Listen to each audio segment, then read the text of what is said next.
the Ullepi, Offaka, Nyiribu Road. And what can we do now? Right now, vehicles can't pass there. It's on the motorcycles struggling because the timbers we went there are actually rotten. Others have been removed. Yeah. I'm Etuka, the Member of Parliament for Upper Madi County. The Ora Colonial Bridge was constructed, in fact, in 1940s. And just as you observed for yourself, the state of the bridge is so bad that the road has even been closed. But that is one bridge that also has been inspected under the presidential directive to make sure that the bridge is reconstructed. I have two presidential directives on that same bridge. There was a letter which was written by, the most recent has been by Dr. Kenneth Omona, who by then was the principal private secretary to His Excellency the President. And it was basically on the state of roads and bridges in Upper Madi County. And that bridge has been one of the bridges that the President directed to make sure that it is constructed. But earlier than that, also on 8th November 2019, the President's office also directed the reconstruction of that bridge. However, over the years, the ministry took it up, and as we talk now, the design is completed. Anytime the contractor will be on site.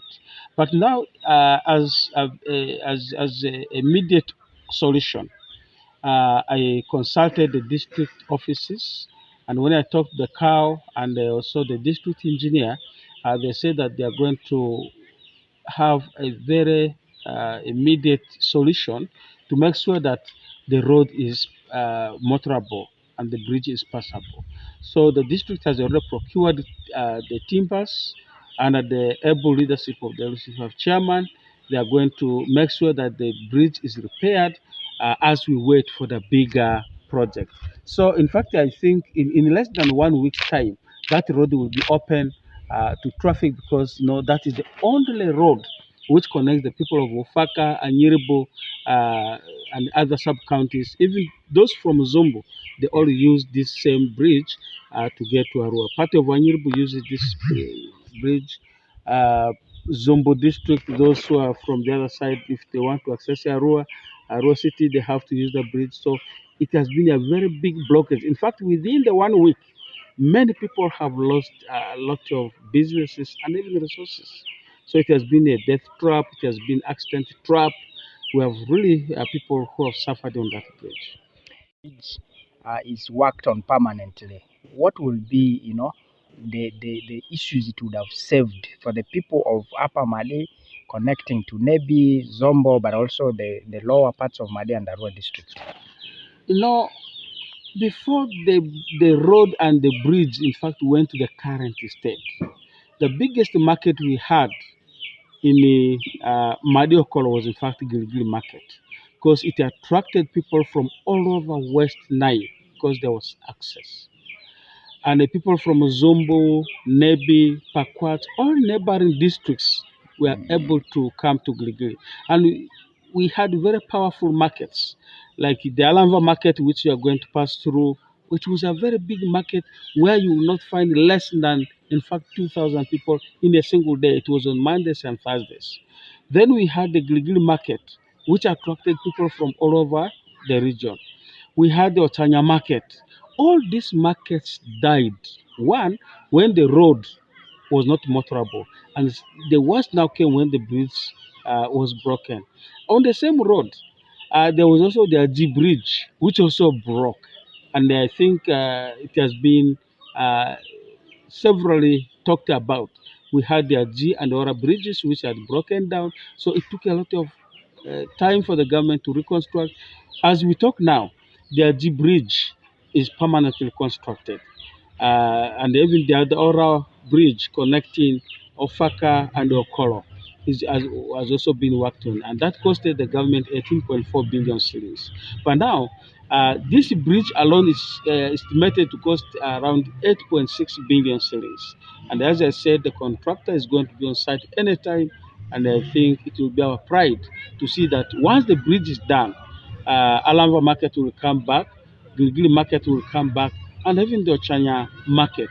And these have really been markets that helped the people to have a livelihood because they had access to market and the rest of it. The district at some point said this, particular road is becoming more expensive for them to maintain. Even now, the bridge. That's why ministry came in. UNRWA and ministry. There's a request of actually giving away this road to ministry. Would you think it's applicable? In fact, it is just because of the bureaucracies that this road is still under the district. Because you'll realize that from in fact, 2017, 2018, all these years, we have submitted a number of roads to be considered under the national roads because this is one of the biggest roads we have. And when you look at the current state of the road, of the Anyiribo, Offaka, Ullepi, and even the Alijora road. This road is about 58 kilometers from Anyiribo. But up to date, the ministry has not taken up this road to be considered under the national road. What URA and the ministry is only doing is to have the construction of the bridge done, and then they still hand it back to the district. But of course, it is difficult for the district not to maintain this road. That's why, under the National Oil Seed Project, they allocated 1.7 billion shillings to make sure that the stretch from Anyirbo to Offaka is done. And in the second phase of the same project, we expect the portion from Offaka to Ullepi reconstructed. But amidst all this, Ora Colonial Bridge is the biggest stumbling block, but we are happy that the contractor is going to take over the site anytime. But the district say they don't have enough money to work on bridges. What are the state of bridges? You are also, as MP, you also sit in the roads committee in your district. What are the state of bridges and those that you think should be taken by Ministry of Works? You know, when we look at Upper Madi in particular, the drainage system is so intensive that, in fact, at one moment I requested for construction of 13 bridges in Upper Madi County. But I want to report, and I'm very glad that the ministry then had already taken the two bridges to be constructed, and that is the Aji and the Ora, which we already done at 18.4 billion, as I said. But the Ministry of Works has already inspected 13 bridges. The ministry officials were here, and these bridges are the Ora Colonial Bridge, which is going to be reconstructed. We have the Endebu Bridge on Endebu.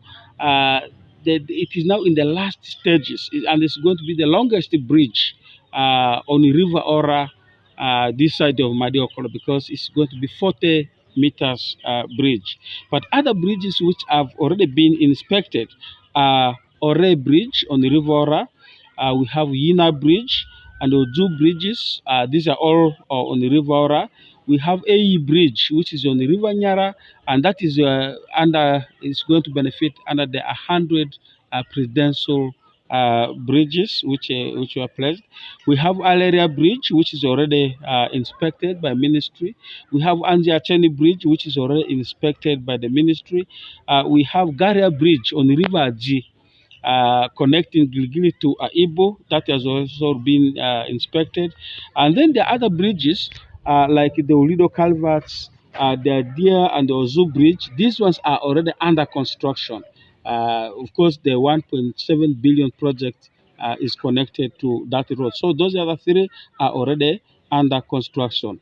But there's also Ochanyara and the Aji Colonial Bridge, or what we call the Aji 1 Bridge. So all these bridges have been inspected, and we are glad that they are being designed, and I believe within the next few years, we shall have all the bridges in Upper Madi constructed. And that will be a very good opportunity, because when you look at the Pillar 4 of the PDM, deals with with infrastructure and market access. So I think if these bridges are constructed, then we shall be good to go.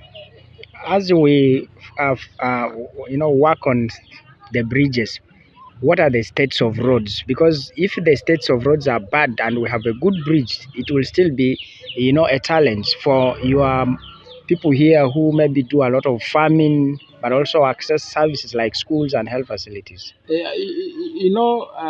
Bridges and roads are in fact twin brothers, because where there's a bridge and there's no road, it becomes impossible. So what we are trying to do is to see that we open up the roads. The good thing, we have half or part of the road unit now. So our road equipment is being used now to make sure that other constructions are done, particularly opening the roads and whatever. Even the road from Ullepi to Offaka was opened under our local arrangement using the road unit. Whereas the National Oil Seed project is pushing on the other side, we used our road equipment because we wanted to see that the whole road is motorable from Ullepi up to Anyerebo. So I think as we as we advocate for the bridges, the roads are also being inspected and being opened for public use, because our biggest issue has been market access. And I believe that when we put all these bridges, we shall reduce the level of poverty in the Madi grossly, because we shall have access to market. We shall have possibilities where people can take their produce outside where there's good market and the rest of it. Now, one of the challenges has been, we produce a lot of simsim, we produce a lot of cassava, we produce a lot of millet, but people cannot access markets. So I think with the opening of the roads and bridges, we shall be good to go. Okay. First of all, I want to regret uh, the public action. Charcoal business, in fact, was never in the history of Mali. But when we started having commercial charcoal dealers from all over the country, people started cutting trees even without knowing the value. That was one big challenge. And when they came, they found that the biggest and the best trees, in fact, which were huge enough, were the shea butternut trees. And because these are people who use machines to cut down trees, and they have destroyed the shea butternut, the shea butter trees so badly. But what I want to say is that we are now trying to look at every possible ways. The sub-county local governments have come up with the bylaws to ensure that they no longer cut shea butter trees. And that's one thing it has been enforced. Like, for example, in Offaka, when you cut one, you have to pay over 200,000 shillings. And that has tried to restrain the people from cutting the trees. However, when you look at Ullepi Trading Center, it is known for the shea butter oil. It is known for that because we have very good quality of the oil. Our women know how to prepare it locally, but I think as the government now emphasizes value addition, and His Excellency the President Yoweri Kaguta Museveni is particular about value addition, and I think that's what we will really push for, to make sure that we have some mini factories, just some mini factories, to see that the value addition is real and boosts the economy of the local communities. The ground, according to my own assessment, and the capacity of participation in the politics, I think is the best, because I'm not shaken. This is not the first time for me to be in this politics. In fact, among the candidates with whom I'm contesting, I'm the most senior politician. The most senior politician, because before I came to parliament, I started as a youth chairman for Omvulo village, my very village here. I moved to parish, I worked for some time. I worked as youth chairman for the sub-county, Offaka, for 10 years. And also at the same time, I was the vice chairperson at the county level. So when I looked at politics, in fact, by the time I even joined it, I knew I had all the capacity, and even the people I'm contesting with, are the same people I've contested with for more than 2-3 times. I think apart from Reverend Father Adaba Salvatore, who has come on the race, I have contested with most of these candidates. I contested with my brother Honorable Dito. I have defeated him 3 times. Of course, in the first general election, when we went for by-election, I defeated him. The 3rd time, I also defeated him. So I have my brother Council Madira, with whom I've contested. I've defeated him 2-3 times.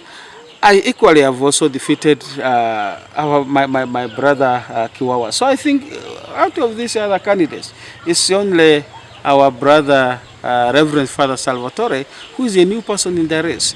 And for me, I'm not shaken.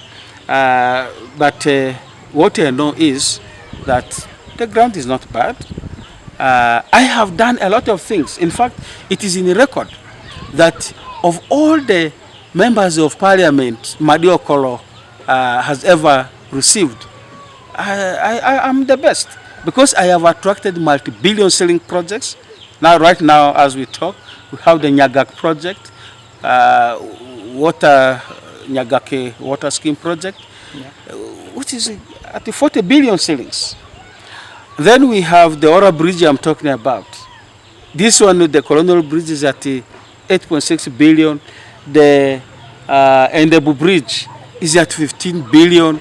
So I think this is, besides the multi-million ceiling projects for social corporate responsibilities. In fact, it's even in the record that Etuka Isaac Joaquino is one person who has supported almost all the churches in Upper Madi County. So with all that, I think it is very clear that no one will ever defeat Etuka Isaac Joaquino. I'm confident the ground is okay. Though there are some people who are trying to cause chaos here and there, for me, I'm confident that whatever the case, I shall win. What has been the situation for joint campaigns like? The joint campaigns have been, I would say, very peaceful in Upper Madi because we have not recorded any cases of serious chaos, particularly among us, the directly elected members of parliament. We only have flawed some conditions which were laid. I think one of the conditions was that there should be no big rallies and what have you. But 2 incidences showed that when I was warmly welcomed at my home parish, I think some of my colleagues took it that I was organizing a rally.